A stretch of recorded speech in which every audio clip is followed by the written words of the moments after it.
I think like if we'd have done it last year, there wasn't really much to shout about. But I think you got plenty to lose your shit about this year again. Now, how is everything Yeah, going, man?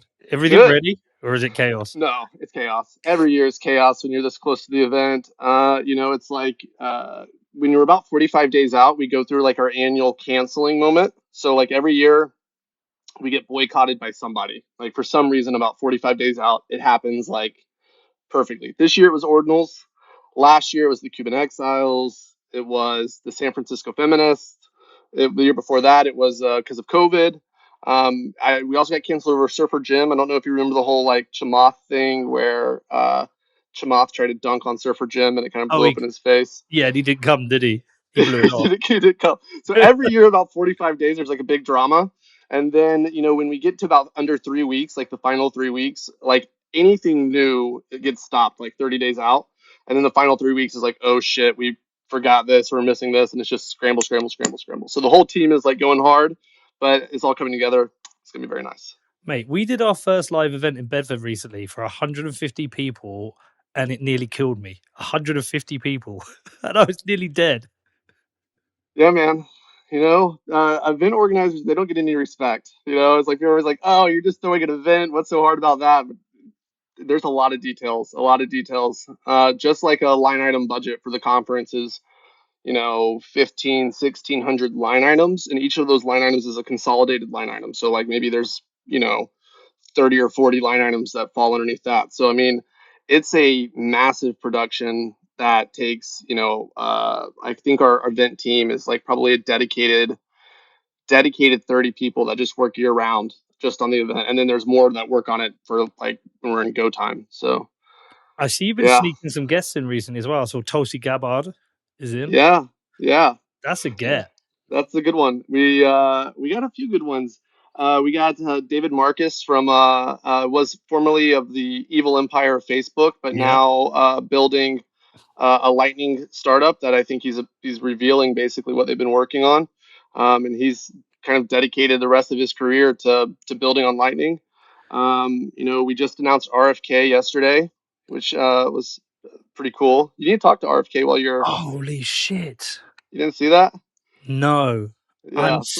I did a show with Larry Lepard recently, and he was waxing lyrical about it. And he said, you've got to interview him. So yeah, he'll be around for a few days, so you got to find some time to talk to him. But the I don't know how to pronounce this guy's name, but we have who's effectively the next president of Indonesia, Ramil Raid Kamil. If I'm saying Yeah, it, yeah. I'm looking at it. Yeah. yeah, it's I can't say it, but we don't know exactly what he's going to announce, but like we may have our next El Salvador in the making. And I had to do a little Google search on like the population of Indonesia. It's like 50 El Salvadors. No shade on El Salvador, but it's like another level. So, yeah, and then You got we my got buddy Eric Weinstein on. yeah, and then we got a couple surprises yet to be announced that I think are gonna blow some minds. Yeah, So I got bumped. I was surprised to see myself when you first announced it. I was in one of those first 9 slots, and then all these big hitters come in. I was like, yeah, I'm out of there, sorry. motherfuckers. Yeah, man. Hey, we have to let the market speak. Okay, that's all I can say. Look, it's a great set of speakers. In some ways, like you had some massive names last year, but people I was like, well, I mean, what's Serena Williams got to do with this? Like, it was so cool to see her there and see her talk. But Yeah. like everyone here now is important for really important reasons. Yeah, no, I mean, last year's event was like it was like sensory overload. And I mean, dude, we did it at a scale like no one has like it was the biggest finance event in the world last year. I mean, 26,000 people were like checked in through the door, which means that, we probably had like 60,000 people come to Miami.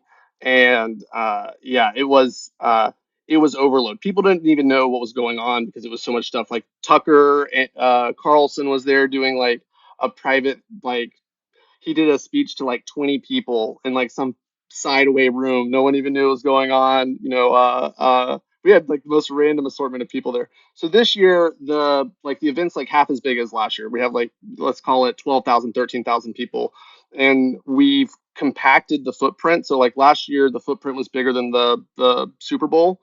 This year the footprint is like 40% of last year's footprint. So when people go there, it's going to feel packed, but it's like it's because we were like bringing it in. You're not having to walk like 2 miles to see stuff. So everything is like much more focused and intentional, whereas last year was just like fucking just like throwing stuff. Someone's like, "Hey, I want to speak," and we just put them in a room and just move on. So, yeah, man, it's coming together quite nicely. It's a bear market event, which means like it's all the hardcore people, and this is. I don't want to give anything away, but there may be a big changes coming after this year, and so you don't want to miss like the Miami event. You don't want to miss it. All right, but listen, I'm gonna grab something. I want to show you something. Something I'm bringing with me. 1 second. I'm bringing these with me. Okay, I'm dope. bringing these with me. Of course, you have to, man. Yeah, I'm going to bring those with me now. I don't know how the fuck I'm going to get them there. I haven't thought that through. So big changes are coming, right? And you're not going to give anything away, but that means it's not in Miami. For Bitcoin 21, we actually had like the guy that won the MMA like world championship or whatever, and he wanted to come to the conference. He wanted to go to whale night, etc. He wanted a whale pass. And we're like, we'll give you a whale pass, but on the sole condition you have to wear your belt, your world championship belt, to the party, and you have to stroll around saying Bitcoiners are number one. He's like, I'm in, done. So bring in the trophy. You gotta flex, man. You gotta Dude, flex, I'm MCing day 2. I'm going to walk out on stage with them. dude. Congratulations. So fucking cool what you're doing with Real Bedford. All right. Anyway, I'm going back. There's an important thing. So you're not going to be in Miami next year. What are you going to do? You can decentralize it, having 5 cities. You can do it like the World Cup where they move it to 5 countries. Dude, I Once. don't know what you're talking about, and I can't comment. I'm I'm going just to. saying, yeah, you don't want to miss this year. Right. Okay. Well, I don't miss any year. I've been to all of them since 19. I fucking love it. I'm pumped for it. And you can have some surprise. Okay. Well, listen, we'll wait and see it. Anything you want to say about the show before we start talking about Bitcoin, about the event? What do I want to say about the show? All I'll say is this: like, there's a lot of hate that you'll see on social media, maybe targeted at one speaker or another speaker. Like, we have speakers here that have many different views, many different perspectives on Bitcoin, how they use Bitcoin, what Bitcoin means to them. If there's someone speaking, you don't like what they have to say, the answer is very simple, people. You just don't listen to that speaker. You don't go to that speaker. But what I would challenge you to do is to go with an open mind, listen to people that maybe you don't agree with, hear where they're coming from, have a good faith like meeting of the minds.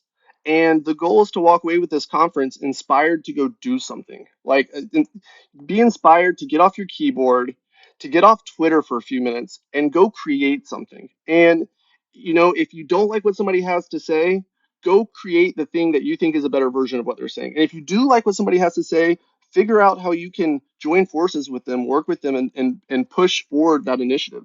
That's what this fucking conference is about. And there's so many startups, there's so many technologies, there's new core developers every year that come out of this conference. And so, like, ignore the shade. It's always edgy and cool to be like, hate on the thing is, I guess, the top show. I hate to say it like that, but that's what but come with the mindset of like, how are you going to walk away with this doing something for Bitcoin? Because that's why we organize this. That's what we want people to come there with the mindset to do. I don't think it's cool anymore to be edgy and critical of everything. I've noticed that it doesn't work so much anymore. I think there's too many reasonable people who've come into Bitcoin in the last 2 years. I've been on because I get the same shit. I get the same shit you get for the same reasons, Because right? you're the number one podcast. Yeah, and you try and have a broader conversation with a wide group of people. I've been every now and again when I go in Nostra, Yeah. and like someone tries to give me some shit, they actually get shouted down. They're like, people like fucking grow up. I think that's a really small, irrelevant group now. So Well, dude, the only thing that matters from that perspective is proof of work. If you put in the work and you deliver the results, that speaks louder than anything else can. exactly, And so, like, the fact that you keep creating a podcast that's fantastic and is dominant, like, dude, you don't need to say like that. That says everything you need it to say. And yeah. so, You Well, got it's to just silence back the at haters you. by delivery. But back at you, like when you get 12,000 people or 24,000 last year into the biggest finance event in the world, and it's a Bitcoin event, and everyone's looking at it, it's like shut the fuck up. I mean, go and put on your own conference and see if you can get Yeah, 20 people to your shit down. dude, we tell people, I mean, if you can do better, please. Like, we own Bitcoin. We want Bitcoin to go up. Yeah. So, go do it better, please.